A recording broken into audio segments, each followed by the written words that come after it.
शब्दरंगर आज एक निरा अध्याय को आपण मानक स्वागत करुछि मु जितेन्द्र।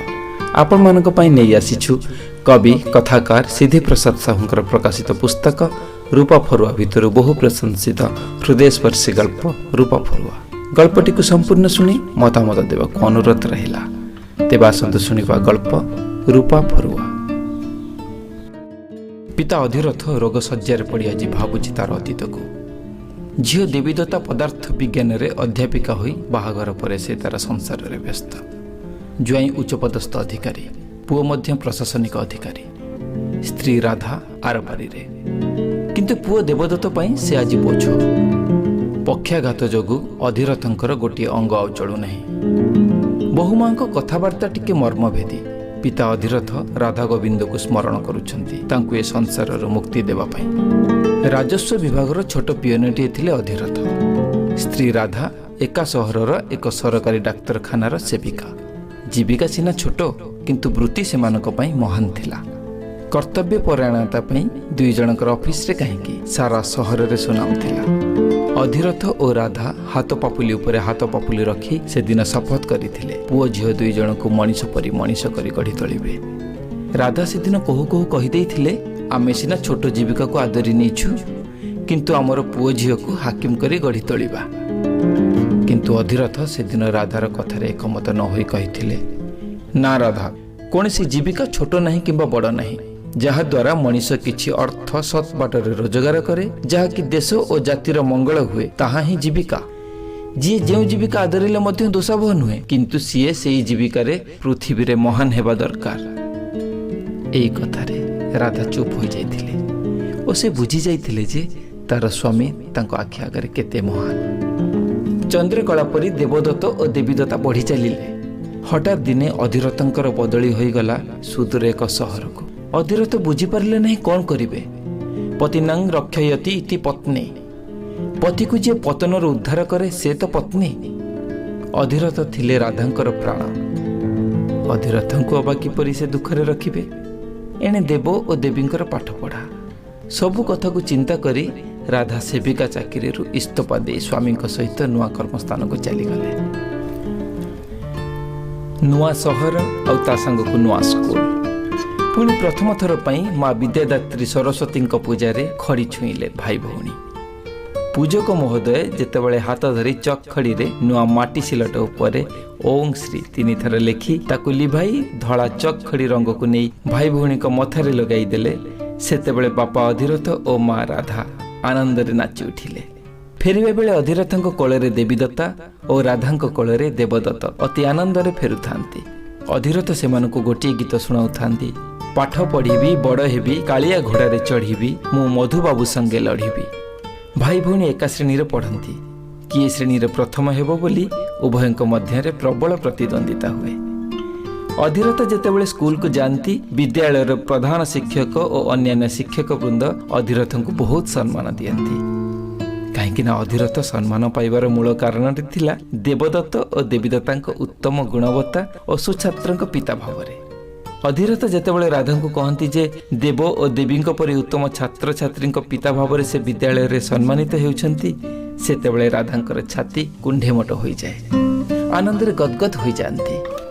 दशम परीक्षा रे जेतेबेले देव और देवी जुग्म भाव में ओडिशा रे प्रथम हेले सेतेबेले खबर कागज और टीवी सांबादिक मानक भिड़ जमीगला अधिरथंक छोट सरकारी बासभवन रे। नेता ठारू मंत्री किए केते आसी बसिले अधिरथंकर घर अगणारे पड़िथिबा दौड़िया खट उपरे। समस्त टीवी चैनल रे मंडित हेउथाए अधिरथ और राधांक मझिरे बसिथिबा देव और देवींकर फोटो। जड़े सामान्य पियोनर पुओ झील होई एते बड़ सम्मान पाइथिबारु समस्ते अधिरथ और राधा को धन्य धन्य कहउथांती। भाई भौणी को सांबादिक माने प्रश्न करिथिले तम मानकर सफलतार रहस्य कौन। से माने उत्तर देइथिले बापांकर सेई पंक्तिटी पाठ पढ़ी बड़ हेबी कालिया घोड़ारे चढ़ी मु मधुबाबू संगे लढ़ी। किंतु सबुदिन समान जाएनी।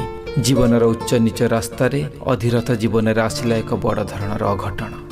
हठात हार्ट अटैक रे राधा चली गले आर परिकी। सबु दुख को आकंठपान करी छाती को पत्थर करी अधिरथ राधार फोटो पाखरे फूलटीए थोई आखिर 2 टोपा लुह गड़ाई कहिथिले, राधा मोर ठीक मने अछि मो हाथ पापुली उपरे तुमर से फूल कोमल हाथ पापुली रखी करिथिबा प्रतिज्ञा कथा।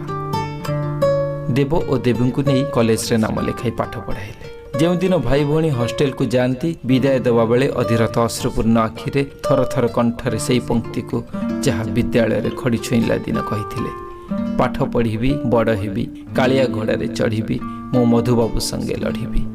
पुओ झील जेपरी न भावतु से माने पियनर पुओ झील पुणी माँ छुंड से अधिरथ बहुत जत्नवान। निजे पछे 7 सिया लुगा पिंधे किंतु पुओ झील को से ऋणा करेनि। निजे पछे निरामिषासी किंतु देव और देवी जो समय तक घरे रहती घरे चिकेन मटन चिंगुड़ी बासी उठे। हॉस्टेल को गला बेले निज हाथ में चूड़ा मुआ आरिसा राशि लड्डू तैयारी करी बैग रे भर्ती कर दियंती। लांच मिछ ठारू दूर रे थिबा अधिरथ बहुत कष्ट रे किछि संचय करी सहर रे जागा खंडे किनिछंती और ता ऊपर ठिया करिछंती 2 महला विशिष्ट घर खंडे। पदार्थ विज्ञान रे देवदत्त और देवीदत्ता स्नातकोत्तर रे स्वर्ण पदक पाई उत्तीर्ण हो सारिबा परे देवीदत्ता एक सरकारी कॉलेज रे अध्यापिका रूपे नियुक्ति हेले और देवदत्त प्रशासनिक सेवा पाई निजको प्रस्तुत कले।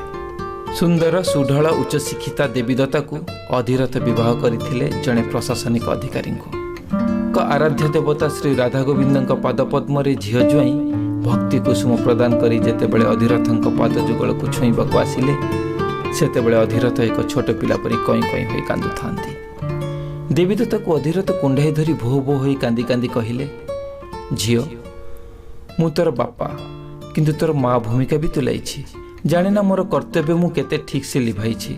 जणे साधारण पियन भाव रे तोर आवश्यकता को पूरण करने को चेष्टा करिछि रे माँ। जुआई तथा सासु ससुरंक मन नहीं चलिबु, सुखरे रह। तोते बेसी किछि उपहार दे पारुनी। ए घरटी को तम भाई भौणी 2 जनक नाम रे करि देछि।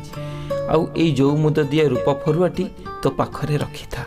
आउ मते कथा दे माँ, ए रूपा फरुआ को केबे खोलिबु नहीं। केवल सही दिन खोलिबु जदि केबे तोर आर्थिक स्थिति पूरा दोहली जीव, नचेत मोर मृत्युर एकादशाह कर्म परे। अन्य दिने न खोलिबाकू तो बापार तोते कड़ा निर्देश।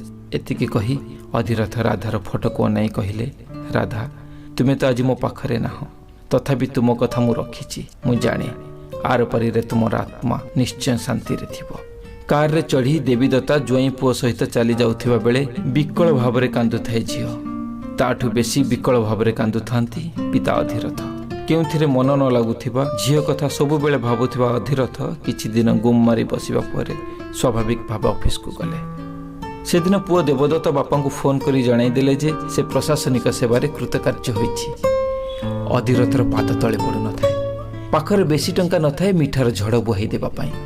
तथापि किछि मिठा आनी ऑफिस रे सबु कर्मचारी को खुआई कहिले, आज्ञा माने आज एतिकरे संतुष्ट होई थांतु। दरमा पाइले गोटी मासर दरमा रे आपण मानको आप्यायित करिवे। ऑफिस रे मध्य अधिरथंक सम्मान बढ़ी गला, कारण दरकार पड़िले काली देवदत्त बाबू सेमानकर हाकिम हेबे। देवदत्तर विवाह पाई काई केते प्रस्ताव, किंतु अधिरथंकर से गोटी कथा, मते नुहे देव को प्रस्ताव दियो, से जेउठारे कहिबो मु सेठारे राजी, तार सुखरे मु सुखी। देवदत्त बाबू किंतु कहंती बापा जेउठी कहिबे। जेते हेले पिला मानको अधिरथ और राधा देवी संस्कार सिखाइछन्ति। शेषकु देवदत्तंकर विवाह एक प्रशासनिक अधिकारी झियो सहित ठीक होई गला। जो दिन देवदत्त बरवेशरे सज्जित होई घरर ठाकुर श्री राधा गोविंद पाद तले भक्ति अर्घ्य प्रदान करी बापांक पाद छुई आशीर्वाद नेले। अधिरथ पुअर कपाल रे चुंबनटी आंकी दे कहले, बापा आज जाए तू थिलु मो गंठी धन, तू आज ठारू अन्यर, ए तो संसार रीति। स्त्री राधा देवी फोटो को चाहे आखिर अश्रुधारा लंबाई कहले, राधा तुम तुम नयनमणि को बरवेशरे देखी खुशी होइछ त। पिता अधिरथ निज कामिज पकेट्रु जो मुद दिया एक रूप फरुआटीए बाहर करी देवदत्त हाथ को बढ़ाई देउ देउ कहले, पुओ साधारण पियनटीए होई मु चेष्टा करिछि तुम भाई भौणी को खुशी रे रखिबा पाई। स्वल्प वेतन रे ए जागा किनी और ए घर तैयारी करी तुम 2 भाई भौणी नाम रे करी देछि। आउ ए रूप फरुआटी तो पाखरे रखी था। मते कथा दे बाबा, केबे कौनसी परिस्थिति रे मध्य एहाको खोलिबु नाही। केवल से दिन खोलू जो दिन तोर आर्थिक स्थिति संपूर्ण दोहली जीव नचेत मो मृत्युर एकादशा परे। पुओ बोहूंक गहणरे अधीरथंक दिन गुड़ाक बहुत सुखरे कटिगला। अवसर समय मध्य खुशी कटि जाइथिला। हठात दिने अधीरथ पक्षाघात रोग आक्रांत हो गले। प्रथमे पुओ बहु भलरे सेवा करुथिले, परे बहु टिके नाक टेकिले। बेड उपरे पड़ी रही अधीरथ स्त्री राधांक फटो को देखि लुह गड़ाती। स्त्री राधा को अधीरथ कहती, राधा कष्ट दुर्विषह हेलाणी, मो पाई भगवान को टिके प्रार्थना करुन, मते तुम पाखक नहीं जीवा पाई। अधीरथ चिंता करती सते जेपरि स्त्री राधा ताकू कहूछि, तुमे आखिर लुह गड़ाओनी, मो देवर अमंगल हेब जे। सांगे सांगे अधीरथ प्रकृतिस्थ हो जाती। हठात दिने संसार मोहमाया को पछरे पकाई अधीरथ चलीगले स्त्री राधा पाखक। बापा दशाह और एकदशाह कार्य समापन करी भाई भौणी दुई जन जाक रूप फरुआ आनिले बापा को देइथिबा कथा को पूरण करिबा पाई। भाई भौणी दुई जन एकांतरे अन्य मानक अनुपस्थित रे खूब संतर्पण रे जो मुददिय फरुआटी को खोलिले। देवी पचारिला, भाई बापा फरुआ भितर तो पई कोन रखिछंती? देव बाष्परुद्ध कंठरे कहिला, झियो गोटिए सुना मोहर और गोटिए चिठी, आउ तो पई कोन देइछंती? देवीर उत्तर, भाई बापा मो फरुआरे मध्य गोटिए सुना मोहर और चिठी रखिछंती। मन दुखरे भाई भौणी से फरुआरे थिबा चिठीटी को पढ़िबा को आरंभ कले। मोर प्रिय पुओ देव और झियो देवी, मोर स्नेह नेब। जन्मरु मु मोर बापा मां को हराइछि। बहुत कष्टरे मोर पिला दिनटी कटिथिला। जणे बाबूंक घरे घरोई चाकर रही बाबुआणीक दयारे लेखापढ़ा शिखिली। बाबूंक दयारे पियोन चाकिरी खंडे पाइथिली। दिने हठात मो देह खराब हैला। तुम मानक माँ जो डाक्तरखाना सेविका थिले सेहिटारे चिकित्सित हेउथिले। तुम मानक मार सेवा और व्यवहार मते आकृष्ट कला। दुहे दुही को जीवन साथी रूपे बाछि नेलु। तो माँ थिला सेवार प्रतीक। हठात दिने दुईटी कौला शिशु छाती जाकी मो पाखरे पहुंची जाइथिला। तो माँ आउ कहिथिला, स्वामी मते खराब भाविबनी। आज राति रे जणे कुमारी कन्या मातृत्व लाभ करी अपनिंदा भୟରେ आम डाक्तरखाना बारंडारे छुआ दुईटी को छाड़ी केउआडे अंतर्ध्यान हो जाइछि। कौन करिथांती? मनीष शिशु अलड़ा नुहे, तुमर बिना अनुमति रे आनिछि। कौन तुमे मते भूल बुझिबो? मो निर्विकार हो गली। कौन करी भी चिंता करि पारिली नहीं। मोर अंतरात्मा कहिला, ए हेउछि भगवानकर दान। राधा कथारे एकमत हेली। हातरे हाथ दे शपथ कलु, केवल एई दुई जनकर पितामाता होई रहिबा। से माने बंचिबे आमरी परिचय नहीं, आउ अन्य किछि आशा करिबानी। तुमे माने एक कथा न जानिबा पई आमे से शहर छाड़िलु और तुम माँ ता चाकरी छाड़िले। आउ तमे दुई जन हेउछ सेई देवदत्त और देवीदत्ता, आमर नयनमणि। रूप फरुआ भितर चिठी और सुना मोहर थई दे अधीरथ और राधांक फटो तले भाई भौणी दुई जन मथा लगे कहूथिले, आमर जन्मदात्री हेउछंती राधा माँ और पिता हेउछंती अधीरथ। आउ ए रूपा फरुआ हेउछि एहार प्रतीक। हाँ हाँ, ए रूपा फरुआ हेउछि एहार प्रतीक। आपण मानक स्नेह और भल पाइबा पई अनेक अनेक धन्यवाद। पुणी एक नूतन सृष्टि नहीं खूब शीघ्र आपण मानक पाखक फेरुछु। से पर्यंत विदाय दियंतु। धन्यवाद।